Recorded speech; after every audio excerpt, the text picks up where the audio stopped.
Agima de alias Pugi. So hello mga kaibigan, mapagpalang araw sa ating lahat. Nagbabalik naman po yung agimat ni alias Pugi. So ngayon mga kaibigan, ating alamin ngayon kung ano po ang itsura ng mga fake, ng mga mutya na nagaan yung bato. So yan po ating alamin ngayon kung ano po ang tunay na itsura ng mga fake, ng mga amulet, agimat o anting-anting. Iisahin po natin iyan. So ngayon, kung interesado po kayo, panoorin niyo po ito hanggang sa pagtapos sa video na ito. Dahil yan po ating alamin ngayon. So now, what are you waiting for? Let's get started. If you are interested in such things, this video is for you. And don't forget to like and subscribe my YouTube channel. So pag-suporta ang aking YouTube channel mga kaibigan, para tuloy-tuloy tayo sa pagbabahagi ng mga agimat o mutya ang alagaan yung bato. So okay, so now let's begin. Huwag na po natin pa ba yung video ito. So ito na po yung mga kaibigan. Ayan, pagmaster nyo po muna na mabuti bago ko paliwanag po sa inyo ng lubos. Alam nyo ba kung anong tawag dito sa nakikita nyo ngayon? Ang tawag po dito sa nakikita nyo ngayon, ito po yung tinatawag na seal. So malamang kung kayo po ay tubong Visayas, pamilyar po kayo sa tinatawag na kinason. Dahil ito po ang pinapakita ko sa inyo ay takip po ito ng kinason o seal. So ngayon mga kaibigan, nakikita ko po ito sa mga ibang vlogger So ang paliwanag ng mga ibang vlogger nito mga kaibigan, ang paliwanag nila rito ay ito po daw ay mutya ng bayoko sa nakikita nyo ngayon sa pinapakita ko sa inyo. Ito po daw yung tinatawag na mutya ng bayoko. At ang taglay daw dito sa nakikita nyo ngayon, ito daw ay pangontra sa mga klase-klaseng usog, barang, pukulam. Pag biro po kayong ganito daw, ay hindi po raw kayo maaaring tablan. At maswerte po lang ito sa kabuhayan. Ngunit, yan po mga kaibigan, ay hindi po totoo. Sa madaling salita, dinadaon ko po ito. Dahil ito po ay hindi tunay o legit na mutya o agimat na nagaan yung bato. Dahil ito po ay napakarami sa karagatan. Sa dagat mo lang ito makukuha o sa ilog. Ibang-ibang kulay at iba't ibang hugis. Ngayon, kapag iyan mo susuka ito, ay gumagapang. So, sa totoo lang mga kaibigan, hindi po basihan sa suka. Kasi ang sabi ng mga ibang paliwanag ng mga ibang vlogger, pag bumubula na raw yung bato, pag inaano mo sa suka, yan po ay legit na mutya. O pag gumagapang, mutya na raw. So, yan po ay malaking kalukuhan. Hindi po yan totoo. Hindi po ako kubensido. Sa totoo lang, dinadaon ko po yan. Yung mga ibang paliwanag ng mga ibang vlogger sa naghahunting sa mga iba't ibang klaseng mga mutya. Dahil yung mga ibang paliwanag po nila ay hindi tunay o legit. Kasi kung pagbasihan mo lang yan mga kaibigan, nakikita nyo yung mga batong maliliit na yan. So lahat yan mga kaibigan, pag inaano mo yan sa suka, lahat yan, bumubula yan. Sa totoo lang. At pati ito, gumagapang ito. Kaya lang naman ito gumagapang kasi madulas. Madulas ito sa totoo lang. Kaya gumagapang. Makipagposta pa ako sa inyo ng 10 milyon. Nakikita nyo yung mga bato maliliit na yan? Lahat yan, pag inaano mo sa suka yan, bumubula yan. Ngayon, pag napatunayan ko sa inyo na bumubula yan, ibig sabihin, totoo yung mga sinasabi ko. Dahil yan po yung nakikita nyo ngayon, yung mga bato na yan. Yung mga, yan, mga tinuturo ko sa inyo. Lahat yan, mga kaibigan, bumubula yan. Ngunit, lahat ng yan ay mga ordinaryong bato lamang.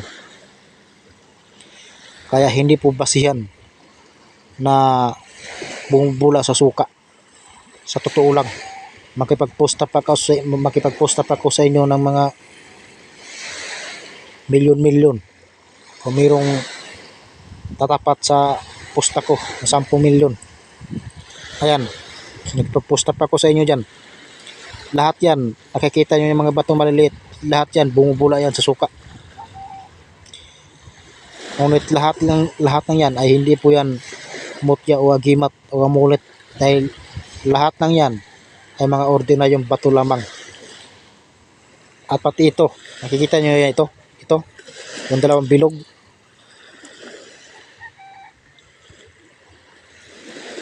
Kasi nakikita ko to sa mga ibang vlogger eh.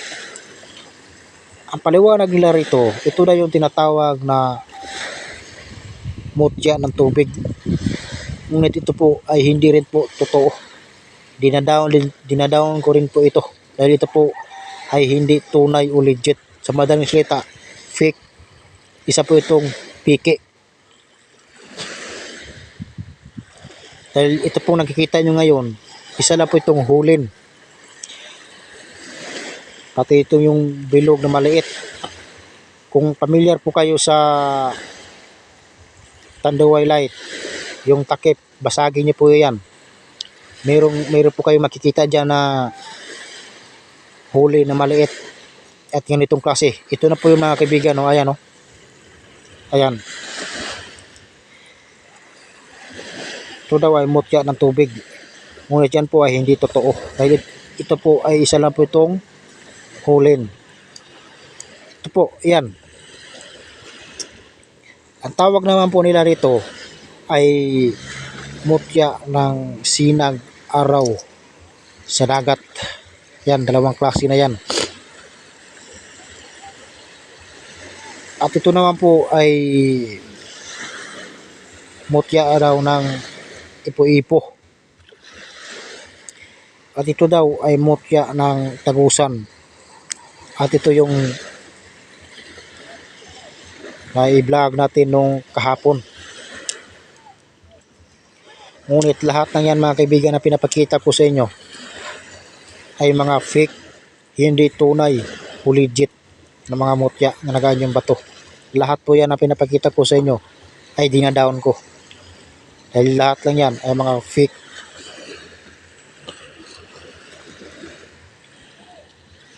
Mga fake yan mga kaibigan, hindi po tunay.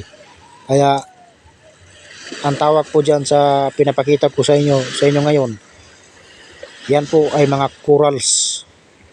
Ito po mga kaibigan, no, maganda nga po ito kung mayroong may aquarium dyan sa inyo eh. Maganda itong ilagay sa aquarium mga kaibigan. Ayan, hindi po yan mutya ng sinang araw sa karagatan. At hindi ito po ay hindi rin po ito mutya ng ipo-ipo. Dinadown ko yung mga ibang paliwanag na mga ibang vlogger. Kasi binibinta nila yan mga kaibigan eh, binibinta. At kayo naman, bumibili kayo na wala kayong kalam-alam, talagang maluloko kayo. Kasi naano ako sa inyo mga kaibigan, kasi pira po ninyo iyan, pinagpawisan po ninyo, tapos bumibili kayo na wala kayong kalam-alam, talagang maluloko kayo. Sabi ko nga po sa inyo, walang manluloko kapag kayo hindi nagpapaloko.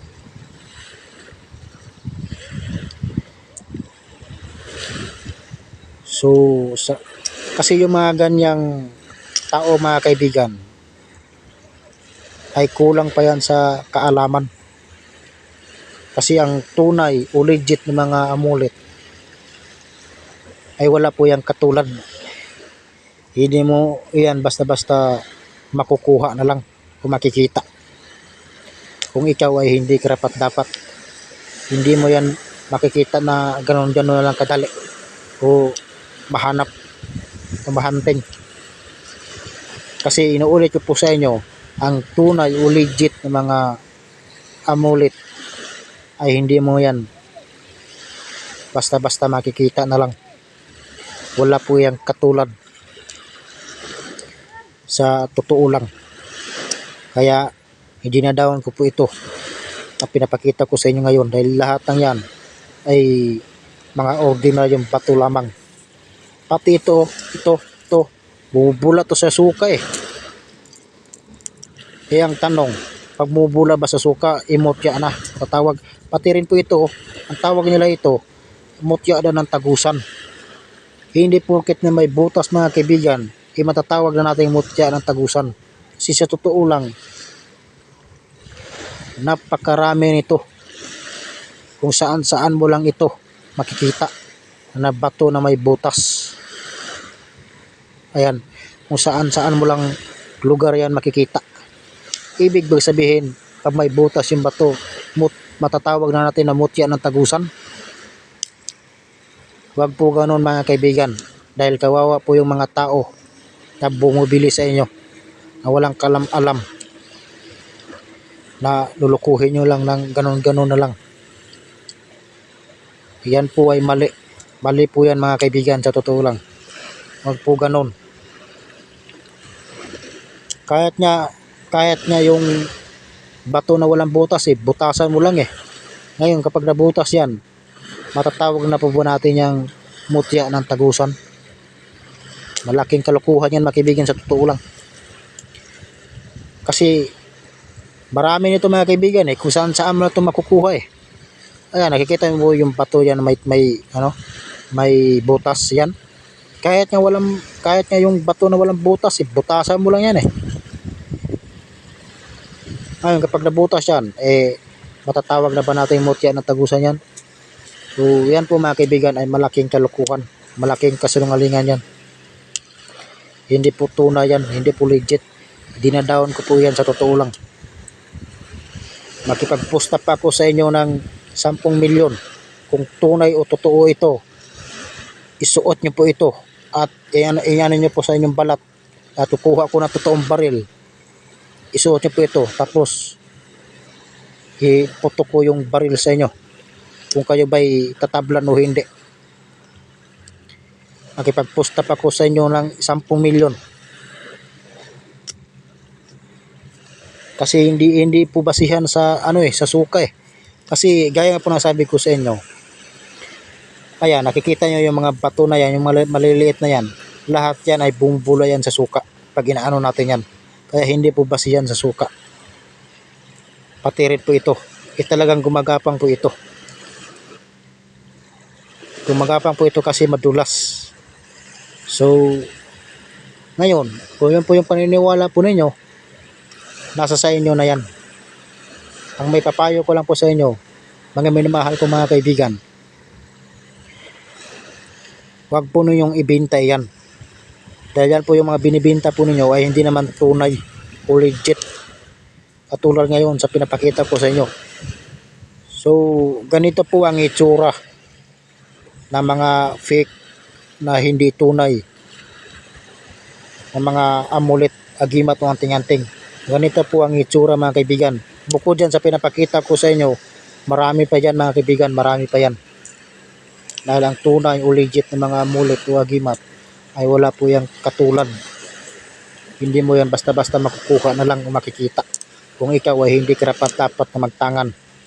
Dahil pili lang po ang mga tao na biniyayaan o binigyan ng kalikasan. Hindi po lahat ng tao na nagtatangan ng legit o tunay na mga amulet o agimat. Yan po ang lagi niyong tatandaan mga kaibigan. Dahil naano ako sa inyo kasi Magiging kawawa po kayo. Magiging kawawa po kayo mga kaibigan, sa totoo lang. Bumibili kayo na wala kayong alam-alam, tapos yung presyo nila ay libo-libo. Ngunit hindi naman totoo.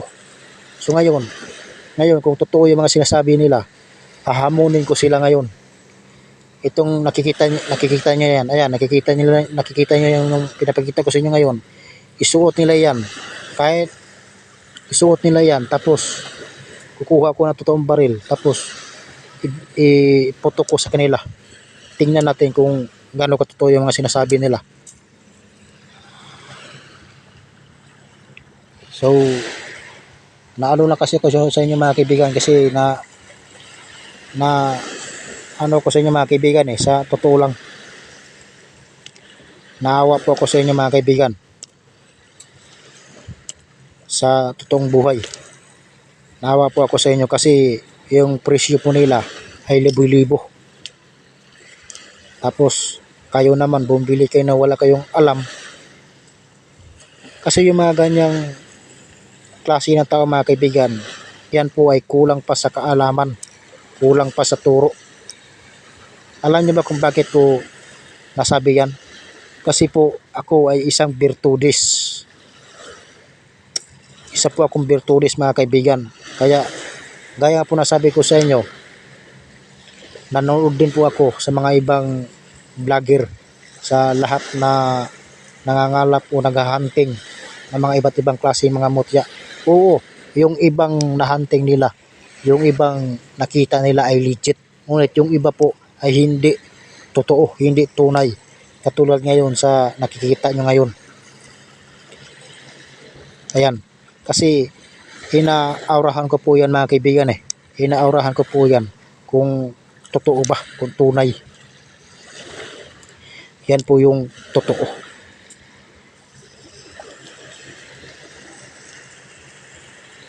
So, hindi ko napabayang video ito. Magkita-kita tayo sa sunod ng video.